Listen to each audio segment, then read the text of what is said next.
What's going on, boys and girls? It's Tom. And it's Jamie. Welcome to the Chronicles of Podcast. The Chronicles of 2003, 2023.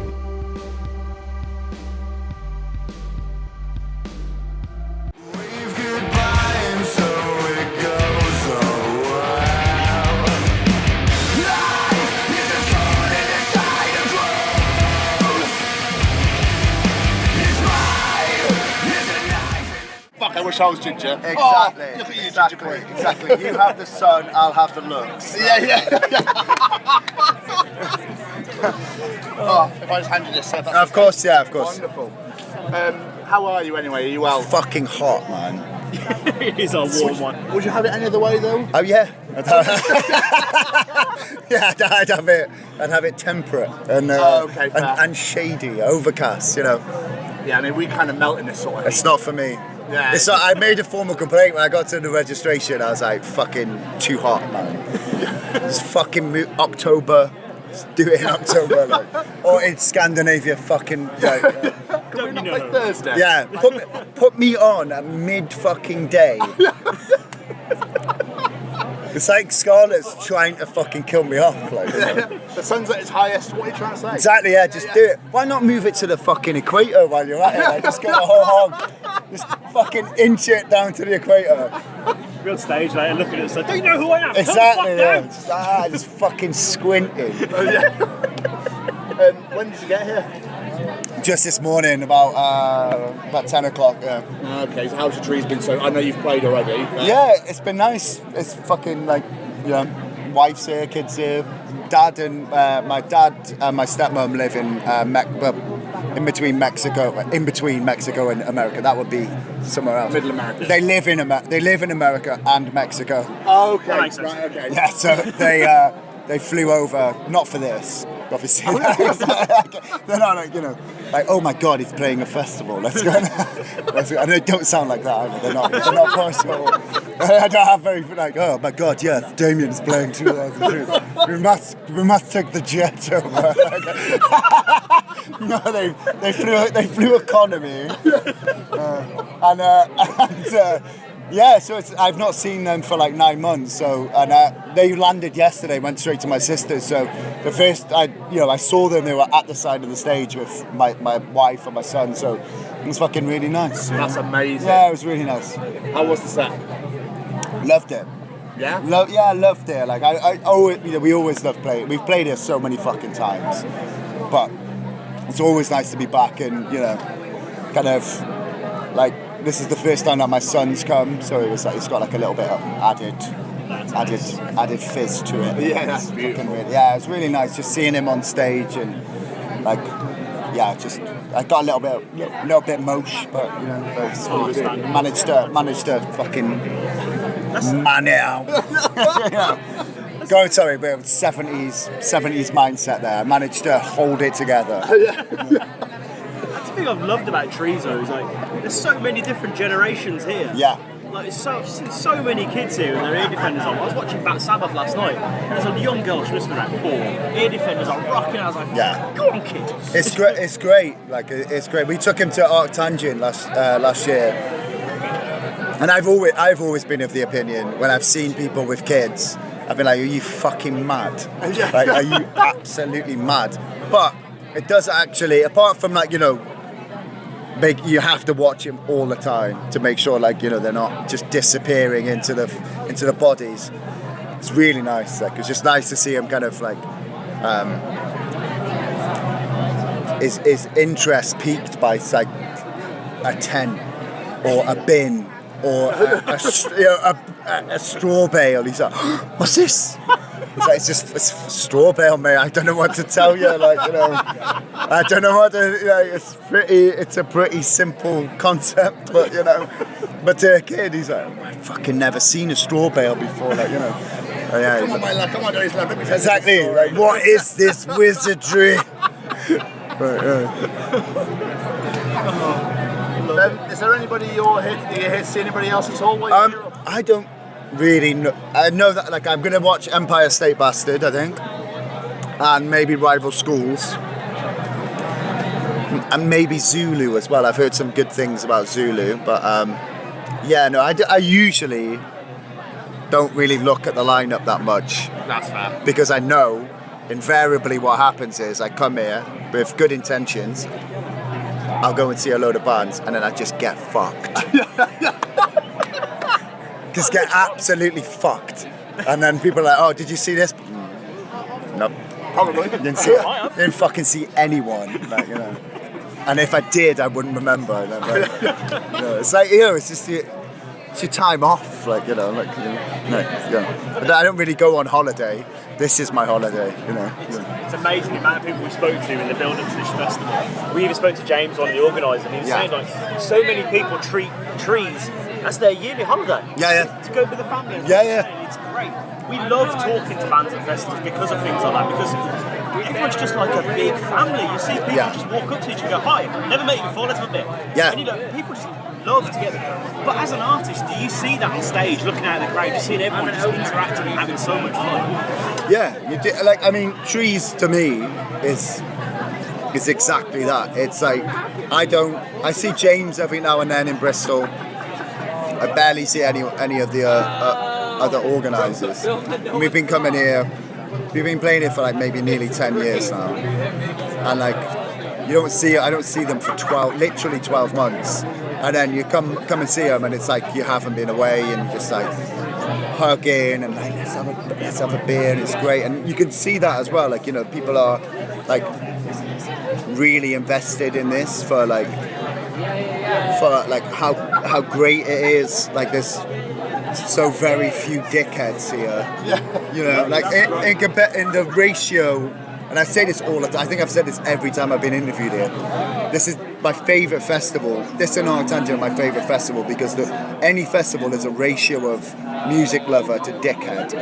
And this and Arctangent has the best ratio of music lover to dickhead that I've ever been to. Like, there are some dickheads, you know, if you're gonna get that, but like predominantly it's just people who want to have a great time, want to discover bands, and they're just really polite. And I've been coming here playing here for 10 years, coming here as a punter for like 11 or 12, and I've never seen anything on fire. I can't say that out of the festivals that I've been to, you know. Very true. You know, it's really nice. You know. I feel like that needs to be the new like scoring system for festivals. Yeah. The ratio of dickhead to music lover. Yeah, it is. I mean, it's the metric. It's the most important metric to me. It's like, am I gonna see a load of lads with their tops off, fucking diving into fences, being leery and like fucking whatever, just being, you know, generally antisocial? So the answer is yes. I don't want to go to that festival. Like, I don't, you know, like, it's not, you know, I think for some people it is a holiday, and for some people it's an opportunity to kind of like, you know, make themselves the centerpiece of other people's experiences by being a fucking knobhead. Like, and no one's impressed, like, you know, that's their moment to be like noticed, and everyone's going to remember that for all the wrong reasons. So, like, you know, just fucking be nice, enjoy yourself. Like, don't encroach on other people's enjoyment of a beautiful thing. You know, and that never happens here. Never happens. Like, apart from when probably, you know, like they say in poker, like if you sit at a table and you haven't worked out who the fucking idiot is, you're the idiot. Yeah. It's probably the same. Like, we've been coming here for 12 years, and there's no dickheads, and everyone else is like, they're the dickheads. So, you know, yeah, exactly. Fucking like. That's the thing. That's why it's so bright. I can't, you know, one of the problems with it being so sunny is I can't tell whether people are keeping the sun out of their eyes or avoiding me.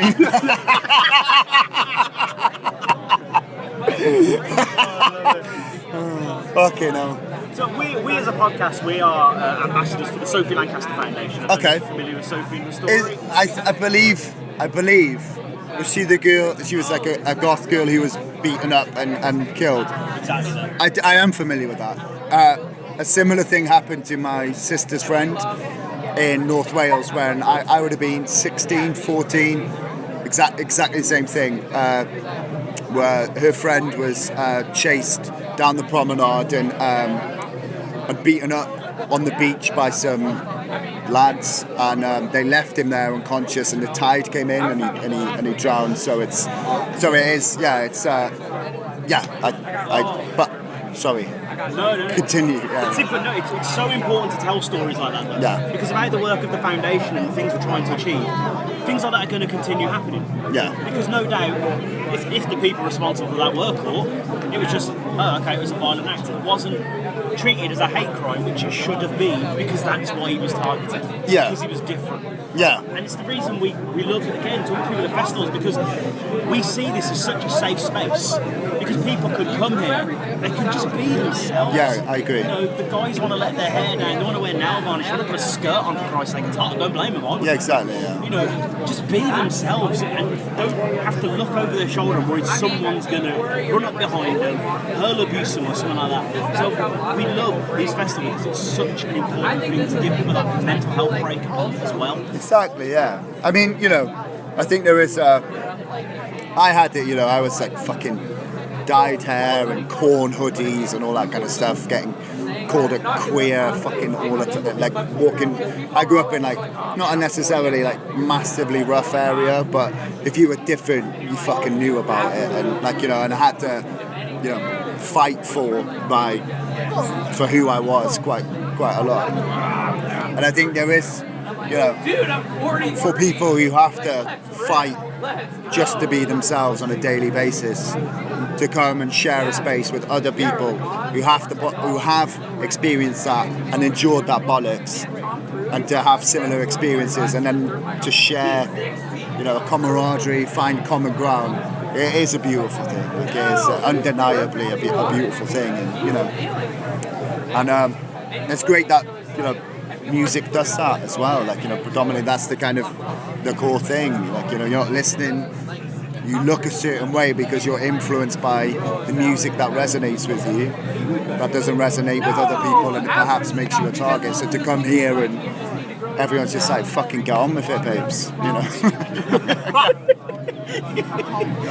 Get on with it, babes.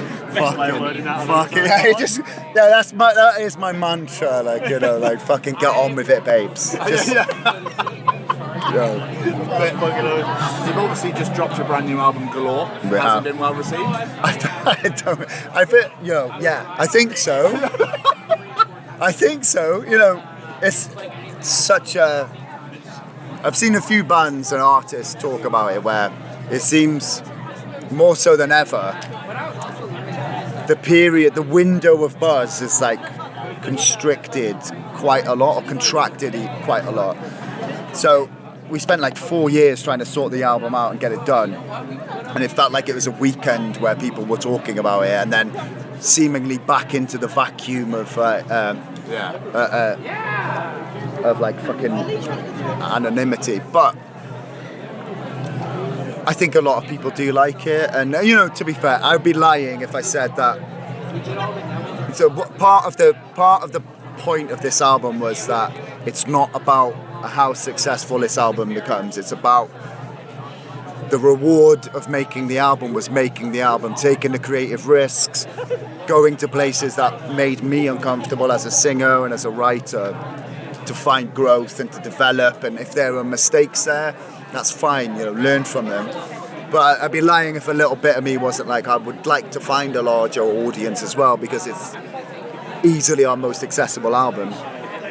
There hasn't been that much growth, but I feel like it's because of the sentiment of the album, because it's about, being a dad, and predominantly it's about love and, caring for someone and self-reflection. And I think that kind of, a lot of people have connected to that, because during lockdown, what else was there to do other than reflect upon yourself, where you are, where you want to go, mistakes that you've made, and how to become better. So I feel like perhaps we haven't necessarily grown, but I feel like it's the people who are in are a little bit more in. I think, I feel like they know me a little bit better now, which is, and that for me is, that's as good or better than selling fucking 100,000 records. You know, I'm lying. I want to sell 1,000.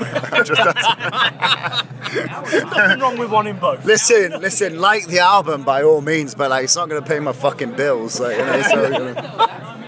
love don't pay the bills. Are there any plans to tour with the album? And so we did a tour in. Tell me about it later. When did we do a tour? April, May, which was great. I think we're back out in November. We've got a few more shows coming up here and there, but November. I don't know the places, but we'll be out in November at some point. Yeah. Mate, this has been so much fun. Thank you so much for talking to us. Thank you so much. Hey, Thank you, mate. amazing. Thank you so much. I hope you have a wonderful rest of the. You fucking stay out the sun. Yeah, I'm good, mate. Don't worry.